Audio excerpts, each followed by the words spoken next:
এই পৃথিবী ধোঁকা ধোঁকা। চলো এই জন্য আল্লাহর দিকে ফিরে আসি। ইয়া আইয়ুহাল্লাযীনা আমানু আলাইকুম আনফুসাকুম। কোরআনুল কারীমের মধ্যে আছে, আল্লাহ তাআলা বলেন, হে ঈমানদারগণ, তোমরা সকলেই প্রত্যেকেই নিজেকে মজবুতভাবে আঁকড়িয়ে ধরো। আলজিমু আনফুসাকুম, তোমাকে তুমি ধরো, তোমাকে তুমি ধরো। আল্লাহ বলছে তোমাকে তুমি ধরো। আর কিছু করতে না পারো, নিজেরে নষ্ট করো, নিজেরে বরবাদ করো। ওয়ালা তুলকু বিআইদিকুম ইলা তাহলুকা। কোরআনুল কারীমে আল্লাহ তাআলা বলছে, বান্দা নিজেকে নিজে ধ্বংসের দিকে ঠেলে দিও না,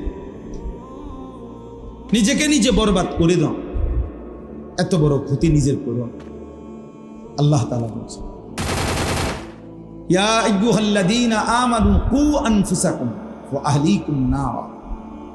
আল্লাহ বলছে, হে ঈমানদারগণ, প্রত্যেকেই নিজেকে বাঁচাও জাহান্নামের আগুন থেকে এবং পরিবারের সদস্যদেরকে বাঁচাও জাহান্নামের আগুন থেকে। আলাদা করে বলছে আল্লাহ, নিজেকে বাঁচাও জাহান্নামের আগুন থেকে এবং পরিবারের সদস্যদেরকে বাঁচাও, স্ত্রী সন্তানকে জাহান্নামের আগুন থেকে। আলাদা করে বলার উদ্দেশ্য, কখনো পরিস্থিতি এমন হইতে পারে যে তোমার হাজার চেষ্টার পরেও তোমার স্ত্রী, তোমার সন্তান আল্লাহর পথে আর আসলো না।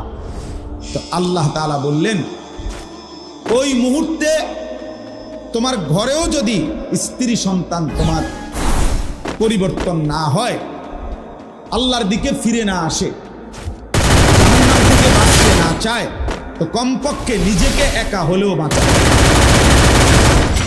একাই তুমি বাঁচো, একাই নিজেকে বাঁচাও। তাইলে আল্লাহ তাআলা এই জন্য কথাটা আলাদা করে বলছে। কু আনফুসাকুম আলাদা বলছেন, ওয়া আহলিকুম আলাদা বলছেন। তোমার নিজেকে বাঁচাও, এরপরে বলছেন এবং তোমার পরিবারের সদস্যদেরকে বাঁচাও।